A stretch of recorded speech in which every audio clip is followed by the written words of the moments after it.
You've seen her skills in that awesome animated short fight versus Tracer, and now we're going to get into Widowmaker here on GameSpot's Overwatch Hero Guides. Chris Waters here with Danny O'Dwyer to talk about the sniper extraordinaire. I absolutely love Widowmaker. As somebody who loves snipers in any video game, she is a super powerful sniper in the right hands. Let's first talk about her gun, I guess. Yeah, because it's got two modes. It does. It's got a straight-up sniper mode, and then it has a sort of a semi-automatic mode. The semi-automatic mode mostly used for if you are stuck in close quarters battles. Also really handy if you've managed to take a lot of health off an enemy just to kind of finish them off. But the thing about her sniper rifle is that it sort of needs a little bit of charge to get up to full damage. So what you want to do is lock onto enemies at a distance, try and keep them in your sights. When it hits 100, you'll get used to the pace of it. You can hear it. There's an audio cue, there's a visual cue, and basically just ping them on 100. What you should also know that is you don't always have to get 100. If they're on half health and they're getting sort of bombarded by a bunch of other people, maybe just get up to 50, blast it off, blast it off, blast it off, get a couple of shots in there.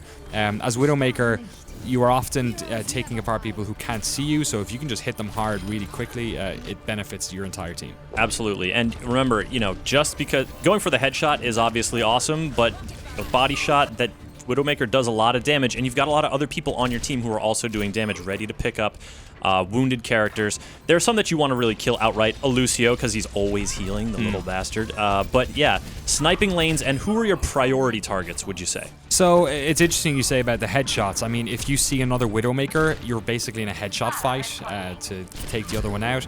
If there is another Widowmaker, that's your responsibility. If there's a Hanzo, that's your responsibility. Often as well, if there is a Bastion or a turret, as long as the lane permits it and you can get the shot away without making yourself too much of a target, that's kind of your priority as well. To sort of deke in and out and get a couple of shots off at a distant turret can really help out your team. So that's kind of who you want to be going for. You also want to be taking out, I mean, it's the same as far, right? Anyone who's got a high damage projectile, you kind of want to be focusing it on the big characters and try and take off as much health from those guys as possible. So if you do see a Roadhog, he's definitely one you want to go for. He lumbers around a lot. I mean, Winston is big, but he kind of moves too fast for you to take off like good shots. So I guess just use best practices. Try and get the big ones if you can. If you can't, your 100% sniper shot can really damage attacking foes quite badly. Like a Reaper, a headshot is basically going to kill him. So yeah, just focus your target. The main thing is keep firing. Keep firing. Always be putting fire on the enemies, and yes, support characters as well. You want to knock them out. You want to force them, even if you get the body shot on them and their health goes really low, you're forcing them back from the front. You're forcing them to take a more defensive posture, which gives your team an edge. So let's talk now about how you get to all those good sniper spots. Grappling hook, super powerful, straight out of Quake, baby. Yeah, you want to use this thing to basically get up in the air as much as you can, get onto rooftops. You also want to use it to move around often. The thing about Widowmaker is if you're in a position and you're doing good work, the other team is going to know where you are almost immediately and change their tactics. So you want to move around. You want to move around before they think you're going to move around, and the grapple hook is a really good way of doing that.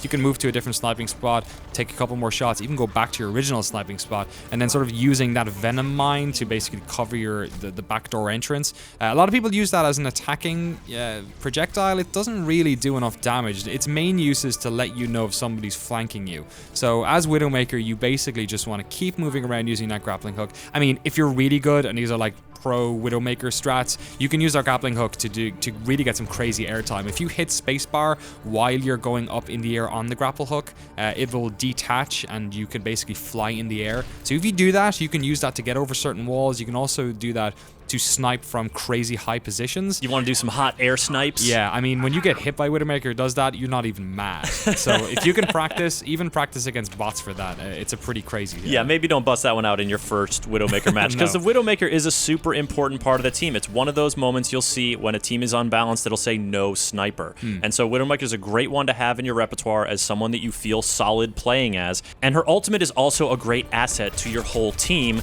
because it reveals enemy positions. For sure. I mean, it's basically a wall hack. You put the infrared on and you can see where everyone is regardless of how far they are. There is a tendency to use this selfishly to get into a good sniper spot and then sort of ping it, but you're totally right. If you even are killed and you've got your ult, oftentimes pinging that allows the rest of your team to see where everyone is as well. And in certain flashpoints, especially if there's like an attack going on a point, that can be the difference of your team pushing the team back, allowing you to get in a good sniper position for the next wave that's coming. So honestly, a lot of these ults, they power up pretty quickly. That's one for me that I almost trigger automatically, just the minute I get it go. Right when it comes up. For sure, because you're going to get it back. You're going to get it like multiple times in a map. You'll get it back real quick, and think of the satisfaction of you lining up that headshot from someone walking around the edge. Now think of the Roadhog on your team that can hook someone immediately when they come around the edge. The Bastion, who can be lying in wait to shred the person who comes around the edge. It's so valuable. For sure. I mean, it exposes turrets, it exposes enemy snipers, it really helps out the whole team. So there you have it, putting down the nasty snipe action as Widowmaker. Have fun out there, folks. Be safe, be deadly, and come on back to GameSpot for more Overwatch hero guides.